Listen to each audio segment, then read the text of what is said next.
로마서 8장 1절에서 11절. 사랑하는 조이야, 이제 예수님 안에 있는 사람에게는 결코 정죄함, 즉 무서운 사형 선고가 없단다. 왜냐하면 생명을 주시는 성령의 법이 죄와 사망의 법에서 우리를 완전히 해방시켜 주셨기 때문이지. 우리는 몸이 연약해서 율법을 완벽하게 지킬 수가 없었어.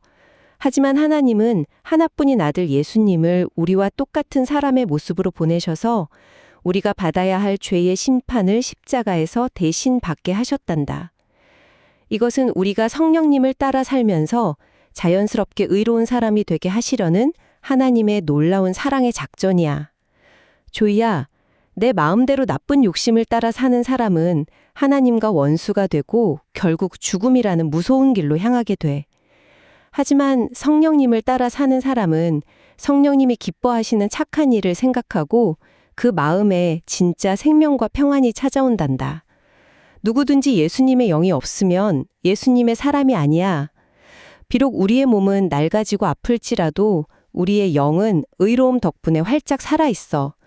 그리고 예수님을 살리신 성령님이 우리 안에 계시면 훗날 우리의 죽을 몸도 영원히 썩지 않는 아름다운 새 몸으로 다시 살려주실 거란다. 이 첫 번째 선언이 엄청나게 강력하고 통쾌하게 들려요. 네, 맞습니다. 바울이라는 인물이 앞서 겪었던 그 치열하고 괴로운 내면의 싸움이 완벽한 승리와 기쁨의 선포로 끝나는 아주 극적인 순간이죠. 여기서 카타크리마라는 헬라어 원어에 주목해야 합니다. 카타크리마요? 뭔가 발음부터 굉장히 무거운 느낌인데요? 아주 예리하시네요. 당시 로마 법정에서 재판장이 너는 사형이다 라고 내리는 무서운 형벌, 즉 확정된 사형 선고를 뜻하는 단어거든요. 잠깐만요. 사형 선고라고요? 이건 단순히 판사가 이번 한 번만 봐줄게 하고 가볍게 넘어가는 경고 수준이 아니잖아요. 그렇죠. 일반적인 범죄에 대한 가벼운 벌금이 절대 아닙니다. 이미 확정된 사형 선고가 완전히 무효화되는 엄청난 반전인데 여기서 진짜 중요한 질문이 하나 생겨요. 우리가 분명히 법을 어겼는데 어떻게 다른 누군가가 벌을 대신 받는 이런 판결이 합법적이고 또 영적으로 가능해진 걸까요? 아주 핵심적인 질문입니다. 무죄 선고가 가능해진 근본적인 이유가 바로 두 가지 법칙의 충돌과 관련이 있거든요. 인간의 연약한 육신으로는 스스로 그 완벽한 율법을 다 지킬 수가 없었습니다. 내가 아무리 착하게 살고 싶어도 내 몸과 마음의 한계 때문에 결국 번번이 실패한다는 거군요. 정확합니다. 그래서 하나님이 놀라운 해결책을 도입하셨죠. 죄가 전혀 없으신 예수님을 사람의 모습으로 보내서 우리 육신의 죄를 십자가에서 대신 심판하신 겁니다.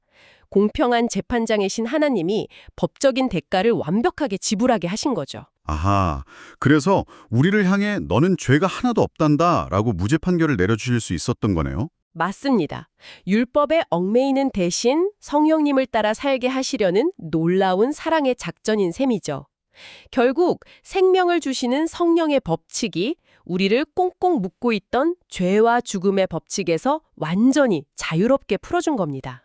그러니까 이건 약간 요즘 스마트폰이나 컴퓨터 시스템에 비유할 수 있을 것 같아요. 바이러스로 가득 찬 고장난 구형 운영체제, 그러니까 우리의 연약한 육신을 억지로 고쳐 쓰려는 게 아니네요. 아주 찰떡 같은 비유입니다. 억지로 버그를 고쳐서 연명하게 만드는 게 아니죠. 아예 그 악성 코드를 무력화시키고 시스템 전체를 완벽히 통제하는 완전히 새로운 운영체제, 즉 성령의 법을 새로 싹 설치해버린 것과 같군요. 완벽한 이해입니다. 네, 아예 새 운영체제가 설치된 겁니다. 그럼 이 새로운 운영체제가 설치되었다면 실제 우리 마음과 생각 속에서는 어떤 변화가 일어날까요? 글쎄요. 속도가 빨라지거나 매일 업데이트 알림이 뜨려나요? 하하, 비슷할 수 있겠네요. 텍스트는 우리의 마음속 전쟁을 두 가지 극단적인 길로 비교해서 보여줍니다. 내 마음대로, 그러니까 옛날 구형 시스템의 나쁜 욕심을 따라 사는 사람은 하나님과 원수가 되고 결국 죽음이라는 무서운 길로 향하죠. 새 운영체제가 있는데도 자꾸 옛날 방식을 고집하면 에러가 난다는 거군요. 그렇죠. 반면 성령님을 따라 사는 사람은 성령님이 기뻐하시는 착한 일을 늘 생각하게 됩니다. 그 결과로 우리 마음에 진짜 생명과 평안이 찾아오는 거고요. 그러니까 성령님이 기뻐하시는 일을 생각하기만 해도 우리 마음에 평안이 찾아온다는 거네요. 네. 신자의 마음속에는 이미 성령님이 살고 계시기 때문에 더 이상 나쁜 욕심에 매여 있는 존재가 아니라는 걸 강조하는 겁니다. 진짜 다행이에요. 약간 안심이 되는데요. 차분하게 생각해보면 이건 단순히 너 이제부터 이악 물고 착하게 살아 라는 도덕적 훈계가 아닙니다. 무엇이 우리의 생각과 마음을 지배하게 둘 것인가에 대한 거대한 패러다임 전환이죠. 스스로 율법을 완벽하게 지켜내려고 발버둥 치는 억압적인 노력이 아니군요. 맞아요. 우리 안에서 조용히 말씀하시고 매일매일 도와주시는 성령의 따뜻한 이끄심에 아주 자발적으로 기쁘게 반응하는 것의 차이를 깊이 있게 분석하는 겁니다. 그렇군요. 방향성의 문제네요. 내가 억지로 막 참아내는 게 아니라 내 안에 가이드이신 성령님의 목소리에 볼륨을 쫙 높이는 거네요. 그럼 이 영적인 원리가 더 먼 미래, 그리고 오늘 당장의 우리 일상에는 어떻게 구체적으로 연결될까요? 비록 우리의 물리적인 몸, 육신은 시간이 지남에 따라 낡아지고 아플 수밖에 없잖아요. 네, 누구나 피할 수 없는 참 슬픈 현실이죠. 하지만 우리의 영은 의로움 덕분에 활짝 살아있습니다. 더 나아가서 예수님을 살리신 성령님이 훗날 우리의 죽을 몸도 영원히 썩지 않는 아름다운 새 몸으로 다시 살려주실 거라는 멋지고 가슴 뛰는 약속이 본문에 나와 있죠. 와, 진짜 가슴 뛰는 엄청난 부활의 약속이네요. 이 부분에서 할아버지가 제안하는 구체적인 삶의 적용이 저는 정말 마음에 확 와닿았어요. 어떤 부분이 특히 인상 깊으셨죠? 우리가 살다 보면 막 미운 생각이 불쑥불쑥 들거나 부끄러운 욕심이 생길 때가 있잖아요.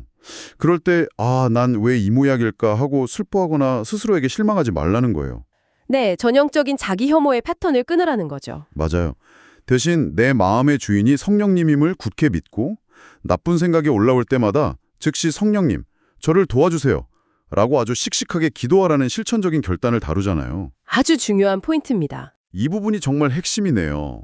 끝없는 자기 혐오나 그 죄책감의 악순환 고리를 단번에 끊어버리는 놀라운 방법입니다. 완벽하지 않은 자신을 자책하는 데 감정 에너지를 낭비하는 대신에 즉시 내면의 가이드이신 성령님께 도움의 손길을 뻗는 거잖아요. 아주 긍정적이고 주도적인 멘탈 관리법이기도 합니다. 완벽하게 정리해 주셨네요. 진정한 자유를 누리는 사람만이 할 수 있는 능동적인 태도죠. 자, 그럼 오늘 다룬 주요 인사이트를 종합해 보겠습니다. 우리는 무시무시한 사형 선고, 카타크리마로부터 어떻게 완전한 해방을 얻었는지 살펴봤고요. 또 죄와 사망의 법을 완전히 대체한 새로운 영적 운영체제, 즉 성령의 법에 대해서도 짚어봤습니다. 마지막으로 일상 속에서 정죄감을 즉시 끊어내고 성령님을 의지하며 나아가는 삶의 결단까지 나눴죠. 맞습니다. 끊임없는 정보의 홍수와 스스로에 대한 높은 기준 때문에 스트레스 받고 계신 청취자 여러분, 마음속에서 계속 들려오는 부정적인 자기정죄의 목소리를 이제 음소거해 보십시오. 대신 여러분을 돕고자 하는 생명과 평안의 소리에 귀를 기울일 때 여러분의 내면이 얼마나 가벼워질 수 있는지 꼭 기억하셨으면 좋겠습니다. 너무 좋은 말씀입니다. 이제 심층 탐구를 마치면서 한 가지 더 여러분이 스스로 생각해 보셨으면 하는 아주 흥미롭고 도발적인 지점을 던져드리고 싶습니다. 내 안에 있는 성령의 법칙이 궁극적으로 우리의 육신까지도 영원히 썩지 않는 새 몸으로 부활시킬 것이라는 이 거대한 약속을 진지하게 받아들인다면 어떨까요? 관점이 완전히 바뀌겠네요. 그렇습니다. 그렇다면 오늘 우리가 피할 수 없이 마주하는 육체의 노화, 질병 또는 신체적 한계를 바라보는 우리의 시선은 완전히 달라져야 하지 않을까요? 우리의 한계가 끝이 아니라 새로운 시작을 위한 과정이라면 내일 아침 거울을 볼 때 여러분은 어떤 표정을 짓게 될지 한번 상상해 보시기 바랍니다. 청취자 여러분은 오늘 무엇을 결심하셨나요?